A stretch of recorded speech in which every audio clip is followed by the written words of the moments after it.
ഈശോ മിശിഹായ്ക്ക് സ്തുതിയായിരിക്കട്ടെ. സ്നേഹപ്പെട്ട അച്ഛ, സിസ്റ്റേഴ്സ്, സഹോദരി സഹോദരങ്ങളെ, എൻ്റെ പേര് തോമസ് ആൻ്റണി. എൻ്റെ ജീവിത പങ്കാളിയുടെ പേര് ഷെർലി തോമസ്. ഞങ്ങൾ മാളയിലാണ് ഞങ്ങളുടെ വീട്. 20 വർഷമായിട്ട് ഞങ്ങൾ UK ലണ്ടനിലാണ് ജീവിക്കുന്നത്. അപ്പോൾ മാതാവിൻ്റെ മാധ്യസ്ഥത്താൽ, പിതാവായ ദൈവത്തിൻ്റെ കരുണയാൽ എനിക്ക് വലിയൊരു രോഗസൗഖ്യം ലഭിച്ചതിനെക്കുറിച്ച് സാക്ഷ്യം പറയാനാണ് നിങ്ങളുടെ മുമ്പിലായിരിക്കുന്നത്.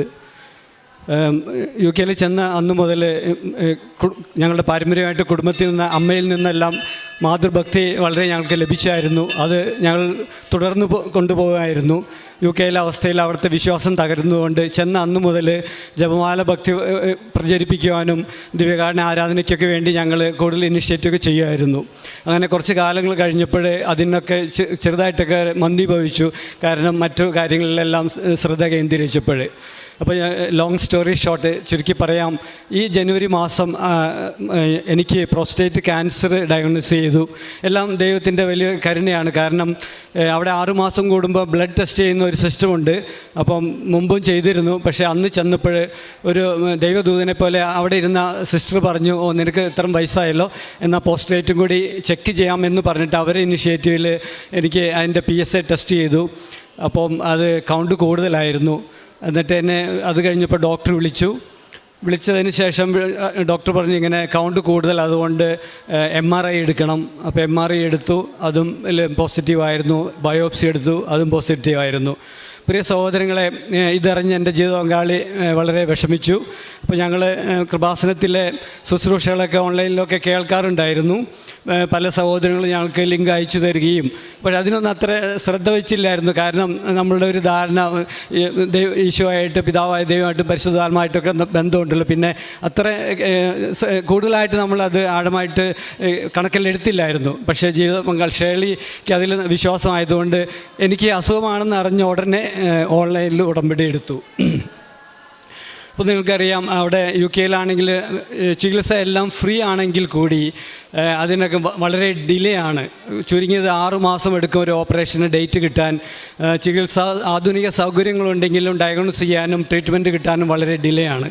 അപ്പോൾ ഞങ്ങൾ ഇതറിഞ്ഞ ഉടനെ ആസ്റ്റർ മെഡിസിറ്റിയിൽ വിളിച്ച് അപ്പോയിൻമെൻ്റ് എടുത്തു. പക്ഷേ ജീവിത പങ്കാളി ഷേർലിയുടെ വിശ്വാസത്താൽ അവൾ ഡേറ്റ് ഇട്ട് പ്രാർത്ഥിച്ചു. അപ്പോൾ 2 ആഴ്ചയ്ക്കുള്ളിലൊക്കെ ഡേറ്റ് കിട്ടുകയാണെങ്കിൽ അവിടെ ചെയ്യാം, അല്ലെങ്കിൽ ഇവിടെ ഒന്ന് ചെയ്യാം എന്നുള്ള ധാരണയിൽ ഞങ്ങൾ ഇവിടെ ആസ്റ്റർ മെഡിസിറ്റിയിൽ അപ്പോയിൻമെൻ്റ് എടുക്കുകയും അതോടൊപ്പം തന്നെ പ്രത്യേകിച്ച് ഷേർലി വിശ്വാസത്തോടുകൂടി പ്രാർത്ഥിക്കുകയും ചെയ്തു. അത്ഭുതമെന്ന് പറയട്ടെ, എല്ലാവരെയും അതിശയിപ്പിച്ചുകൊണ്ട് ഷേർലി 10-ാം തീയതിയാണ് ഡേറ്റ് ഇട്ടിരുന്നത്. ഇവിടെ ഞങ്ങൾ 14-ാം തീയതിയോടുകൂടിയാണ് ആസ്റ്റർ മെഡിസിറ്റിയിൽ അപ്പോയിൻമെൻ്റ് എടുത്തിരുന്നത്. പ്രിയ സഹോദരങ്ങളെ, മാതാവിൻ്റെ മാധ്യസ്ഥത്താൽ, പിതാവായ ദൈവത്തിൻ്റെ കരുണയാൽ 5-ാം തീയതി, ഏപ്രിൽ 5-ാം തീയതിയാണ് എനിക്ക് ഓപ്പറേഷന് ഡേറ്റ് കിട്ടി.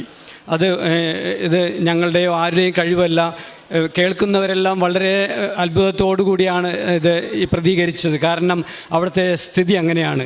അപ്പോൾ അതിനായിട്ട് ഓപ്പറേഷൻ ഡേറ്റ് മാതാവ് ഡേറ്റ് ഇട്ട് പ്രാർത്ഥിച്ച ആ സാക്ഷ്യത്തിലൂടെ ഷേർലിക്കുണ്ടായ വിശ്വാസത്തിൽ അവൾ വിശ്വാസത്തോടുകൂടി പ്രാർത്ഥിക്കുകയും അതിൻ്റെ ഫലമായിട്ട് ഓപ്പറേഷൻ ഡേറ്റ് കിട്ടി. അപ്പോൾ എല്ലാം ഭംഗിയായിട്ട് നടന്നു. പ്രിയ സഹോദരൻ, അവിടെ ചെറിയ ചെറിയ ശുശ്രൂഷകൾ ഞാൻ എപ്പോഴും വചനം പറയുമ്പോൾ ഞാൻ ഈ കാര്യം പറയുമായിരുന്നു. 1 പത്രോസ് 2:9 നമ്മൾ തിരഞ്ഞെടുക്കപ്പെട്ട വംശമാണ്, രാജീയ പുരോഹിത ഗണമാണ്. അതുകൊണ്ട് നമുക്ക് അന്ധകാരത്തിൽ നിന്നും തൻ്റെ അത്ഭുതകരമായ പ്രകാശത്തിലേക്ക് നയിച്ച യേശുവിനെ പറ്റി നമ്മൾ പ്രഘോഷിക്കണമെന്നൊക്കെ ഞാൻ എല്ലാവരോടും പറയാറുണ്ട്. പ്രിയ സഹോദരങ്ങളെ, അപ്പോൾ ഞങ്ങൾ ഓപ്പറേഷന് പോയത് അവിടെ എല്ലാം ദൈവത്തിൻ്റെ വലിയ കരുണ ഞങ്ങൾ കണ്ടു. എല്ലാം ഫാസ്റ്റ് ട്രാക്കിലായിട്ട് എല്ലാം ട്രീറ്റ്മെൻറ്റ്. എന്നിട്ട് ആ ഹോസ്പിറ്റലുകാർ, അവിടെ യൂണിവേഴ്സിറ്റി ഹോസ്പിറ്റൽ ലണ്ടൻ, അവിടെ എന്തോ ബെഡിൻ്റെ ഒരു പ്രശ്നത്തിൽ എന്നെ ഒരു പ്രൈവറ്റ് ഹോസ്പിറ്റലിലേക്കാണ് മാറ്റിയത്. അവിടെ ചെന്നപ്പോഴാണ് ഞാൻ അറിയുന്നത് അവിടുത്തെ രാജാവും പ്രിൻസസ്സൊക്കെ ട്രീറ്റ്മെൻറ്റ് ചെയ്യുന്ന വലിയൊരു പ്രത്യേക ക്വാളിറ്റിയുള്ള ഒരു ഹോസ്പിറ്റലിലാണ് എൻ്റെ ഓപ്പറേഷൻ നടന്നത്. അവിടെ ചെന്ന് കഴിഞ്ഞപ്പോൾ ഒരു മലയാളി സ്റ്റാഫ് ഉണ്ടായിരുന്നു. അവർ പറയാണ്, ഇത്രയും കൊല്ലത്തിനിടയ്ക്ക് ആദ്യമായിട്ട് ഒരു മലയാളിയെ കാണുന്നത്. അത്ര ഫെസിലിറ്റി ഉള്ള സ്ഥലമാണ്. അപ്പോൾ ഞാൻ പറഞ്ഞു വരുന്നത്, നമ്മൾ എന്തു പറയുന്നു, നമ്മൾ രാജീയ പുരോഹിത ഗണമെന്ന് നമ്മൾ ഘോഷിക്കുമ്പോൾ ദൈവം നമ്മുടെ ആവശ്യങ്ങളിലേക്ക് അതേ രീതിയിൽ ഇറങ്ങി വരും. തുടർന്ന് ഞാൻ ഓപ്പറേഷൻ കഴിഞ്ഞു, എല്ലാം വിജയകരമായിട്ട് കഴിഞ്ഞു. അങ്ങനെ ഞങ്ങൾ വീട്ടിലേക്ക് തിരിച്ചു വന്നു. വീണ്ടും ദൈവത്തിന് സാക്ഷ്യം വഹിക്കുവാനായിട്ട്, അത്ഭുതങ്ങൾ നടക്കുവാനായിട്ട് പോസ്റ്റ് ഓപ്പറേഷനൊരു പ്രശ്നമുണ്ടായിരുന്നു. ഞങ്ങൾ ഹോസ്പിറ്റലിൽ നിന്ന് 1 മണിക്കൂർ അകലെയാണ്. അപ്പോൾ ഓപ്പറേഷൻ കഴിഞ്ഞപ്പോൾ ബ്ലീഡിങ് വന്നു. അപ്പോൾ ബ്ലീഡിങ് വന്നു കഴിഞ്ഞപ്പോൾ ഷേർലി ശക്തമായിട്ട് പ്രാർത്ഥിക്കുന്നുണ്ടെങ്കിലും ഞാൻ അപ്പോഴും കാര്യമായിട്ട് എടുത്തില്ലായിരുന്നു. കാരണം എൻ്റെ ഒരു വിശ്വാസം, ഞാൻ അപ്പോഴും വചനം വെച്ച് പ്രാർത്ഥിക്കുമായിരുന്നു, യേശുവിൻ്റെ മുറിവിനാലാണ് നമുക്ക് സൗഖ്യം ലഭിച്ചിരിക്കുന്നത്. ഞാൻ സഹകരിക്കുമായിരുന്നു. ഞങ്ങൾ 5:30 കഴിഞ്ഞിട്ട് പ്രാർത്ഥിക്കുമ്പോഴും എല്ലാ കാര്യത്തിലും സഹകരിക്കുമ്പോഴും എനിക്ക് എൻ്റെ ഒരു വിശ്വാസക്കുറവ് ആ സമയത്തുണ്ടായിരുന്നു. അപ്പം ബ്ലീഡിങ് വന്നു കഴിഞ്ഞപ്പോൾ ഷേർലി ഡ്യൂട്ടിയിലായിരുന്നു. അപ്പം ഞാൻ പ്രാർത്ഥിക്കുന്നുണ്ടായിരുന്നു. അപ്പം ബ്ലീഡിങ് നിൽക്കുന്നില്ല. അപ്പോൾ പ്രിയ സഹോദരങ്ങളെ, ഞാൻ എൻ്റെ അഹങ്കാരം വെടിഞ്ഞുകൊണ്ട് എളിമപ്പെട്ടുകൊണ്ട് മാതാവിൻ്റെ ആ ലൈറ്റ് ദ ക്യാൻഡിൽ പ്രയർ ഞാൻ പ്രാർത്ഥിച്ചു. വേഡ് ഞാൻ വിശ്വാസത്തോട് പ്രാർത്ഥിക്കുകയും വിശ്വാസ പ്രമാണം ചൊല്ലി പ്രാർത്ഥിക്കുകയും ചെയ്തു. അല്ലെങ്കിൽ സാധാരണ ജപമാല ചെല്ലുമ്പോഴോ വിശ്വാസ പ്രമാണം നമ്മൾ ബൈഹാർട്ട് അറിയാവുന്നതുകൊണ്ട് ഓടിച്ചിട്ട് പ്രാർത്ഥിക്കും. പക്ഷേ വേഡ് ബൈ വേഡ് വിശ്വാസത്തോട് പ്രാർത്ഥിച്ചു. അത്ഭുതം എന്ന് പറയട്ടെ, ആ പ്രാർത്ഥന കഴിയും 7 സ്വർഗസ്ഥനായും 7 നന്മ നിറഞ്ഞും കഴിഞ്ഞ് ഞാൻ നോക്കുമ്പോൾ സ്വിച്ചിട്ട പോലെ ആ ബ്ലീഡിങ് നിന്നു. അപ്പോൾ എൻ്റെ വിശ്വാസം അവിടെ വർദ്ധിച്ചു. അത് കഴിഞ്ഞ് വീണ്ടും അത്ഭുതങ്ങൾക്കായിട്ട് വീണ്ടും സാഹചര്യങ്ങൾ ഒരുക്കുകയായിരുന്നു. അത് കഴിഞ്ഞ് ആ ബ്ലീഡിങ് നിന്നെങ്കിലും 2 ദിവസം കഴിഞ്ഞപ്പോൾ വീണ്ടും ഡോക്ടേഴ്സ് പറഞ്ഞായിരുന്നു, ഈ പ്രോസ്റ്റേറ്റ് റിമൂവലിന് ശേഷം നമുക്ക് നീര് വരുമെന്ന്, കാലിൽ നീര് വരുമെന്ന് പറഞ്ഞു. അപ്പം നീര് എനിക്ക് കാലിൽ വന്നത് എൻ്റെ ടെസ്റ്റുകളിലാണ് നീര് വന്നത്.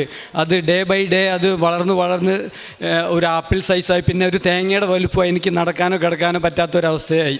പ്രിയ സഹോദരനെ, എന്നിട്ട് വീണ്ടും ഞങ്ങൾ ഹോസ്പിറ്റലിൽ പോയി. എന്നെ ഹോസ്പിറ്റലിൽ അഡ്മിറ്റായിട്ട് ഡോക്ടേഴ്സ് നോക്കിയിട്ട് അവർ പറഞ്ഞു, ഇത് ഒന്നും ചെയ്യാനില്ല അവർക്ക്. കാരണം ഫ്ലൂയിഡ് എടുത്ത് കളയാനായിട്ട് അതിൽ സ്വെല്ലിംഗ് ഒന്നുമില്ല, പഴുപ്പില്ല. അതുകൊണ്ട് ഇതുപോലെ you have to carry on like this for the life, ജീവിതകാലം മുഴുവനും ഇതുപോലെ കൊണ്ട് നടക്കണമെന്ന് അവർ പറയുകയുണ്ടായി. റിയലി അത് ഷോക്കായിരുന്നു എനിക്ക്. അപ്പോൾ ഹോസ്പിറ്റലിൽ അഡ്മിറ്റ് ചെയ്ത് അവർ പറഞ്ഞു, അത് ശനിയാഴ്ച ആയിരുന്നു, തിങ്കളാഴ്ച ഡിസ്ചാർജ് ചെയ്യും, you have to go like this. അപ്പം ഭക്ഷണമല്ലാതെ വേറെ ഒന്നുമില്ല. അപ്പോൾ ഞാൻ മാതാവിൻ്റെ മാധ്യസ്ഥ യാചിച്ചു വീണ്ടും വിശ്വാസത്തോടു കൂടി. എന്നിട്ട് ഞാൻ അവിടെ സിസ്റ്റേഴ്സിനോട് പറഞ്ഞു, അവിടെ ചാപ്ലിൻ വരുമ്പോൾ ദിവ്യകാരണം എനിക്ക് തരണം, ദിവ്യകാരണത്തിന് അറേഞ്ച് ചെയ്യാൻ പറഞ്ഞു. അങ്ങനെ ശനി ഞായറും എനിക്ക് ദിവ്യകാരണം ലഭിച്ചു. പ്രിയ സഹോദരനെ, ജീവിതകാലം മുഴുവൻ ഞാൻ ദിവ്യകാരണം സ്വീകരിച്ചിട്ടുണ്ടെങ്കിലും അന്ന് ഞാനിങ്ങനെ പ്രാർത്ഥിച്ചു, ഇത് ഈശോയുടെ തിരുശരീരവും തിരുരക്തമാണ്. ഈശോയുടെ ശരീരത്തിനും രക്തത്തിനും സൗഖ്യം പെടുത്താൻ പറ്റാത്ത യാതൊന്നും മനുഷ്യനില്ല എന്നുള്ള വിശ്വാസത്തോടു കൂടി ആ 2 ദിവസം ദിവ്യകാരണം സ്വീകരിക്കുക മാത്രമേ ചെയ്തുള്ളൂ. വീണ്ടും അത്ഭുതം. 2 ദിവസം കഴിഞ്ഞ് ഡിസ്ചാർജ് ചെയ്യേണ്ട സമയമായപ്പോഴേക്കും ഇത് ചുരുങ്ങി നോർമലായി. ഡോക്ടേഴ്സിന് പോലും അവർക്ക് വളരെ അത്ഭുതമാണ്.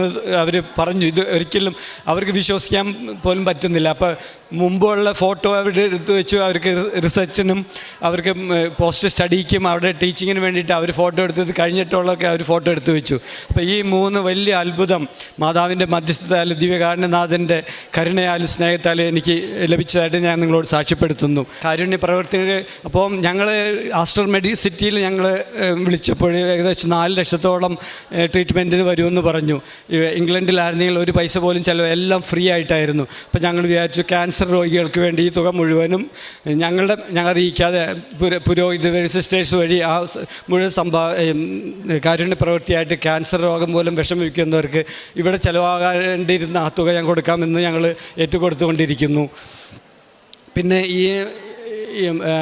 ഈ രോഗത്തിലൂടെ വിശ്വാസം വർദ്ധിച്ചു. പ്രാർത്ഥനയിൽ ഒരു ഡിസിപ്ലിൻ കിട്ടി. രാവിലെ എണീറ്റ് പ്രാർത്ഥിക്കുവാനും ദൈനംദിനം ബൈബിൾ വായിക്കാനും ഒരു കൃപ ലഭിച്ചു.